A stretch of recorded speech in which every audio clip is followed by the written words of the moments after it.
Welcome to the Citizens Report for the 1st of May 2020. I'm Elisa Barwick. Joining me today is Citizens Party Research Director Robert Barwick. Welcome. Thanks, Elisa. They've separated us. Yes. And on today's show, Mayday. Australia's economy is 3 months from complete breakdown, and how to defuse the intergenerational debt bomb. Elisa, before we begin, what we're about to go through is underpins the extreme importance of our policy idea for an emergency national investment bank. We're going to go through an analysis of the economy that is terrifying, and we must turn this around. This is unacceptable that it's allowed to become like this, and we need to invest in turning it around. That's right. So the first aspect of that is Mayday. Australia's economy is 3 months from complete breakdown. And we're referencing a report here which was put out on ABC 7:30 on Tuesday night, which reviewed a Defence Department planning report, a secret report, where they were planning for an increasingly likely crisis, which could have come from any number of sources, from, for instance, climate change, a global power conflict likely between the US and China, or a pandemic. And what they concluded was that within 3 months, our economy would basically fall apart, with essential services failing, and this is because of supply chains and so forth and other things that we'll go through. Now, they cited Cheryl Durant, who was the director between 2015 and 2020 for preparedness and mobilisation at the Defence Department. And last year she worked with 17 senior engineers from the fields of healthcare, electricity, fuel, water, mining and telecommunications, where they ran a scenario based on a number of questions, one of which was, can the national supply chains and our national infrastructure support defence in a war or other crisis? And the final engineers' report was chilling.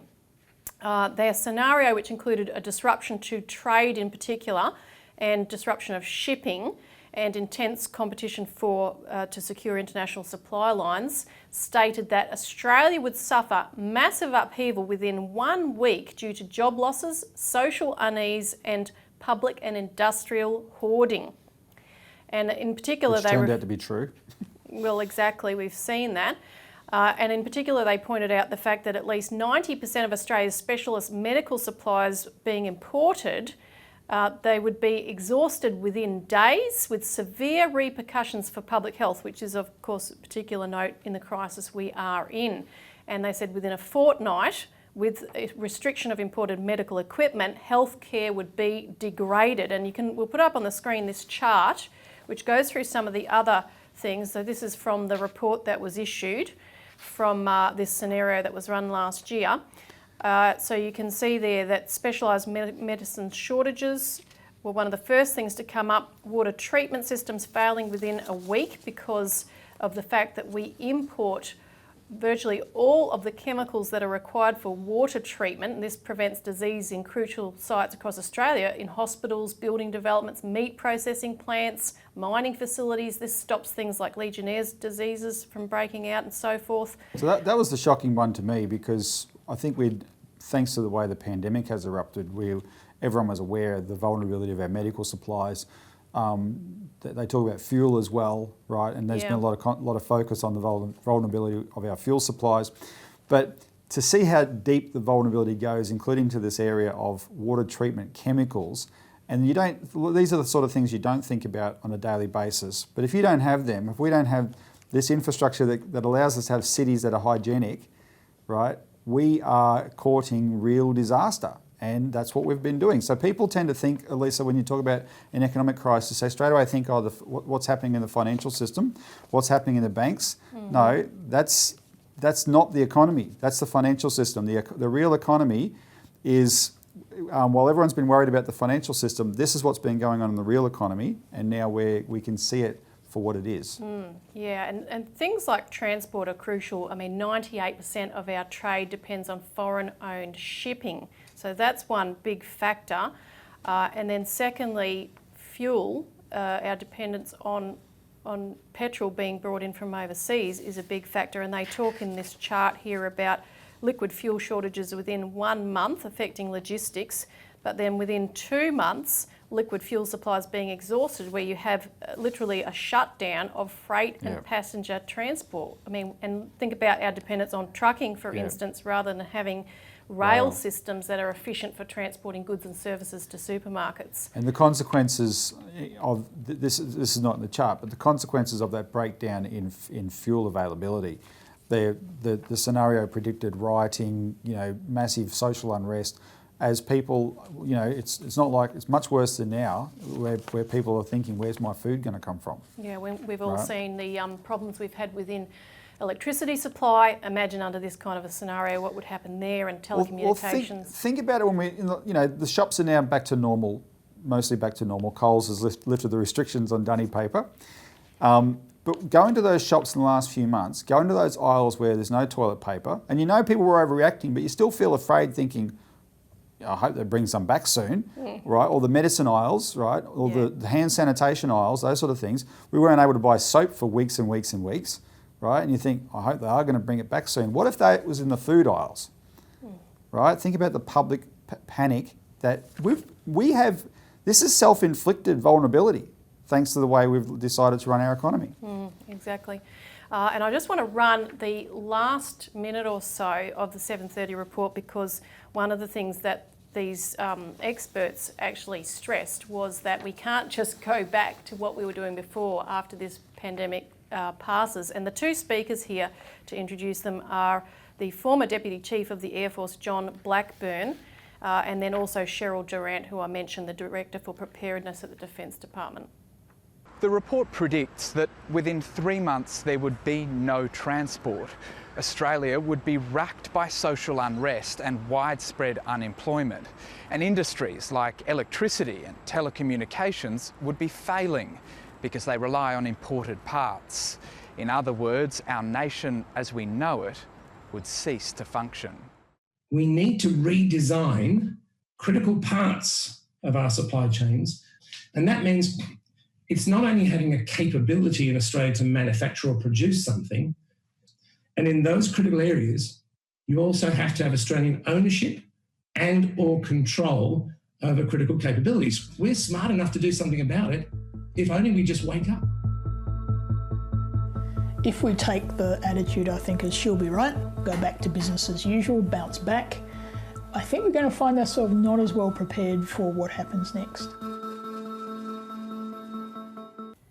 So, it's critical that we begin to shock-proof our economy for the future. And in this week's alert service, which, by the way, you can contact us for a complimentary copy if you haven't already, there are 2 articles in there which we discuss, and one we issued as a media release yesterday, the kinds of upgrades that need to happen to the physical economy. And we talked last week a bit about infrastructure, using the example of the Hells Gates Dam, part of the Bradfield scheme, that can be immediately start to be built, and there's various other shovel-ready projects that are good to go. There are other things we can immediately do to transform the economy, from getting things like canneries running again for fruit and seafood, other packaged food, which a lot of the world desperately needs right now, petrochemicals industry, which is being discussed under the National COVID Council that's been set up, production of things like the chemicals for water treatment, fertilisers, our own shipping industry, and also things that are laid out in the alert about improving the healthcare system on a permanent basis, because a lot of the improvements have been makeshift. But what we need is the credit, i.e. the cash, to go into these layers.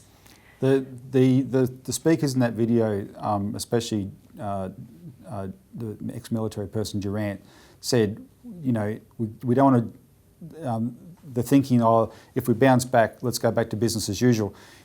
We actually have to stop that. We have to recognise this was an extreme vulnerability, self-inflicted. We've got an economy that operates as a permanent level, on a permanent basis, 3 months from catastrophe, right? This is nuts by any measure. We can't let that happen, and that's where, so our proposal is right now. Don't wait, don't say, let's see how things happen, what things look like when the dust settles down. No. The government, the federal government, has a bank. It's called the Clean Energy Finance Corporation. It's allowed to invest in clean energy. Expand its powers. We've drafted the amendments for it. Don't let it still invest in clean energy, but expand it to invest in all infrastructure and industry. Say to the people in Australia who have had, there's a lot, I had a discussion yesterday, Elisa, with someone who's involved in high technology engineering here in Melbourne, and he was telling me about he was describing the pent-up potential that exists out in Australia among people who are engineers in engineering firms who've got all kinds of ideas. He said they're half mad, these people. They spend all their time thinking about their product and how to make it better than anyone else's product. They hate thinking about money, right? They never get hardly ever get any backing for it, right? If someone does fluke some backing, usually someone sweeps it in from overseas and takes them out of here for production overseas, right? And we lose it to Australia. But he said we've spent $400 billion just giving it away. He said give 1,000 engineering firms $5 billion, right, to share, say, just spend it, not on cars or houses, you spend it on your firm, make something, right? And he said, a lot of them will fail, but 10 of them will become bigger than BHP, right? And this is industries for Australia. And these are people that are already, apparently there's a massive demand already in Australia for local, he described how the place where he gets aluminium from, they can't keep up with demand. Why? Because everyone's trying to source locally at the moment, right? It's taught, the country's being taught a lesson here, and we have to take advantage of that to get a lot more local things happening. And it's not like we can't compete. We don't have the backing. We don't back our industries. And their same government pretends China's trying to take us over. They back their industries. Instead of crying about them, right? Let's back our own industries in Australia. And this is what the CEFC can do. Parliament sits in 2 weeks' time on the 11th to the 14th, right? They could amend that CEFC with the amendments we've put up. They could amend that, and we could be off to the races straight away, right? Firms could be starting productions, employing people straight away. That's what we need. So this is a mobilisation we're on at the moment. We've put up all the information on our website. Please get involved. We need you to contact your Member of Parliament, your State Member of Parliament, or your federal senators, or your local councillors. This CEFC can fund industry, it can fund infrastructure, right? We can transform this economy, not for the hell of it, because we desperately need it, because up the moment we operate on a system where we're 3 months from catastrophe, and we have to turn that around. And you can download a 4-page PDF on our website, which has all the material and information you need and to circulate to your local members. That's for emailing to members of Parliament. Get it everywhere, please. Yep. Now, we'll be right back shortly to discuss the debt that's accumulated through this crisis and what we can do about it.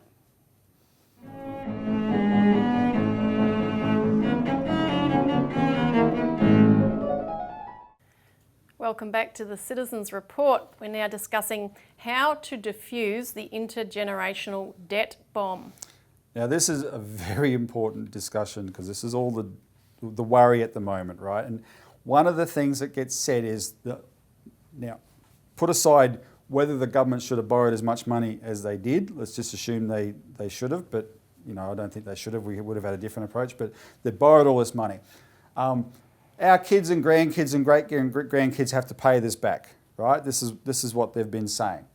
Well, there is the truth that while there's an element of truth to that, what we have to talk about, Elisa, is making sure that we do something with that debt so they'll have something to pay it back with, right? That's the other side of the equation. That's right. And I wanted to quote a University of Melbourne researcher who's weighed into this debate just recently in a couple of articles on The Conversation and michaelwest.com.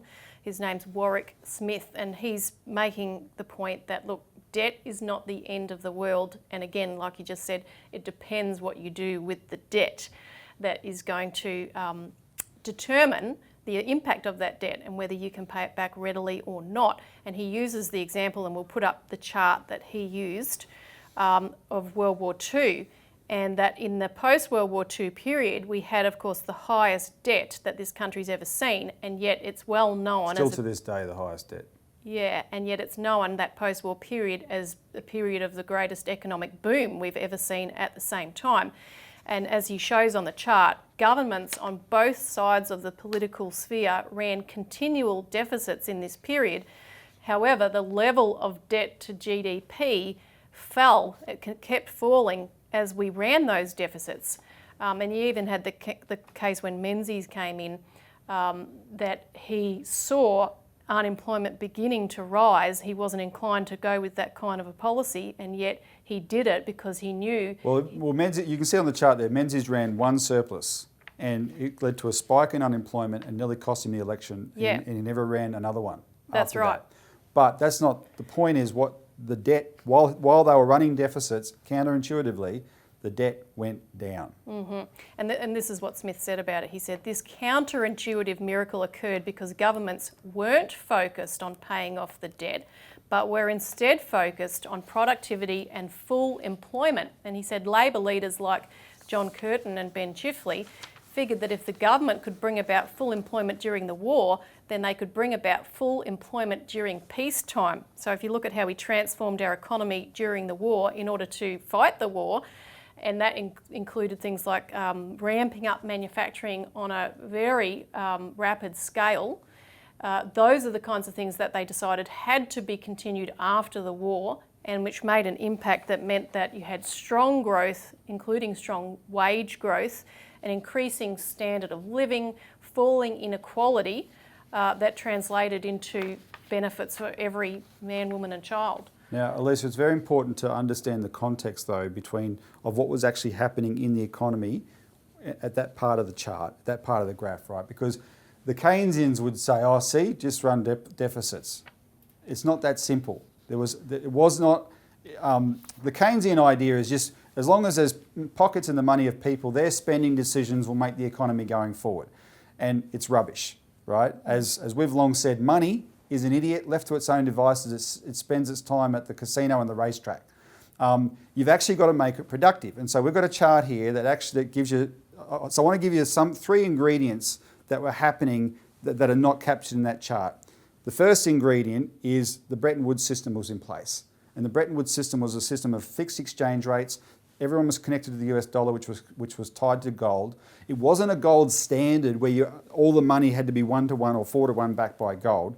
It was a gold exchange system where there was always you could see the value of your currency, how it was tracking to the value of gold, right?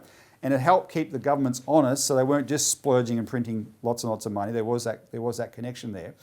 But it was also a very stable trading system for the world, right? There was a lot of stability in the trading system, and that helped. There was a lot of long-term investments. In fact, I remember my father keeps talking about this, how his first loan was a 30-year fixed interest rate loan that he was able to get in the 1960s. 30-year fixed interest, right? Incredible. Who would imagine that today? Well, it's because you didn't have fluctuating currencies and those sort of things. That was one of the elements. Second element was the debt. The World War II debt was huge. A lot of it was owed to Australians. That was from the war bonds they'd been issuing like mad in the war, right? And by owing the debt to yourself, as the government was servicing it, that was money staying in Australia. That's why we said the other week, if Frydenberg has to go and borrow all this money, at least only issue the bonds to Australians. There's lots of money in super funds, right? So that when you're paying it back, it stays here instead of going overseas. And the third thing was this chart, because this is what was, as the economy was growing, because what those deficits did, what was happening then was the economy was growing. What was growing in the economy though? Not casinos, right? Not tourism, bless its soul. This, manufacturing. Look at that mass. That was what was growing from the start of World War II all the way up to the 60s, into the mid-60s, right? That's what was growing. That's what the economy was that was allowing us to make wealth in this country and was taking care of that debt. Because you've got to contrast the post-war debt, handling of the debt, with the pre-war handling of the debt, which had been done under the Lyons government, which was all done through fierce austerity, harsh austerity, and budget surpluses, right? Yes, and that got the debt down as well, but it was a smaller debt to start with, and it didn't get it down as much as the debt after the war. The issue was what was the economy doing, and it was manufacturing. That's what we've got to do. That's right. We've been saving something like $1 billion a month from going down slot machines over this current period. Yeah. Do we want to go back to doing that? Yeah. Or should we put it to something more useful? Now, we'll be right back. We've got to take a break to discuss the historical precedent for how we can get debt down.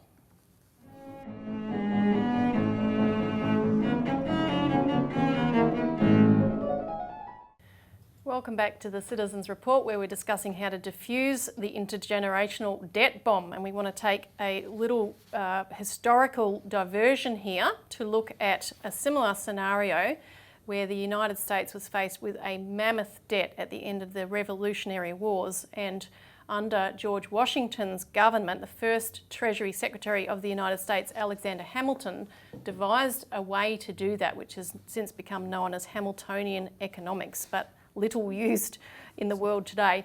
Lisa, I got the figures that Hamilton had to deal with. So that the war was over and America had 42.4 million in debt owed to Americans, 11.7 million debt owed overseas, right, which was, and then the states owed $21.5 million, right? And what Hamilton did with that debt was the basis of the new American economy. Yeah, he raised a new loan to the total value of those state and federal debts, and he raised the loan from the existing debt holders. He basically asked them to roll it over on better terms though. Yeah, they were asked to turn in their debt certificates in exchange for new debt certificates at a lower interest rate, and they accepted the deal because it was a better deal, because Hamilton prioritised their repayment. He actually, in the Act of Congress that was passed to authorise the debt rollover,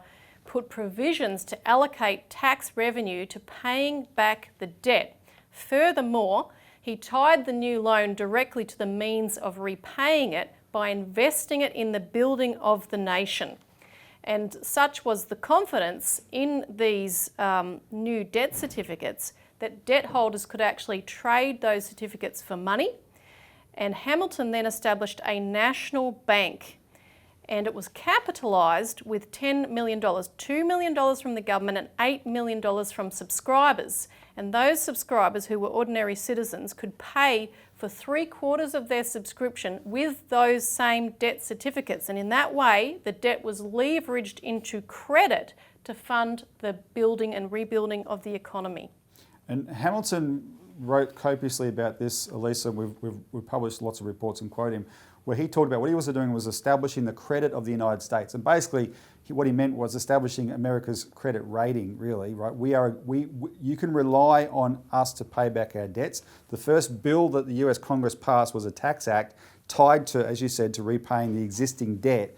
But the people took the deal because they weren't sure they were going to be repaid the debts. And he said, no, you will. And that guarantee made the American debt as good as gold, right? And that's why they were then it was able to be used as currency. If you had debt certificates, people would take your debt certificate as payment in lieu of a piece of gold or whatever, right? That was just as good because it meant they trusted the government would honour that debt certificate, right? And they were able to then, like you said, use that as the basis for subscriptions of the capital of this national bank and invest in it. People like Abraham Lincoln followed through on this idea. This is a quote from Abraham Lincoln in 1932, just when he got into politics. He said, "I am humble Abe Lincoln. My politics are short and sweet like the old woman's dance. I'm in favour of a national bank. I'm in favour of the internal improvement system and a high protective tariff." And that describes the American economy at that time, right? The American system, the Hamiltonian system. Take the money, have a national bank, invest in internal improvements. And that's what we're trying to do now. That same approach, use a public bank to invest in internal improvements for Australia, hence our mobilisation on the Clean Energy Finance Corporation, right? It worked then, it'll work now. Get involved in the fight, please, and mobilise with us. Contact us for more information. And thanks for tuning in. Thanks, Robert. Join us next week.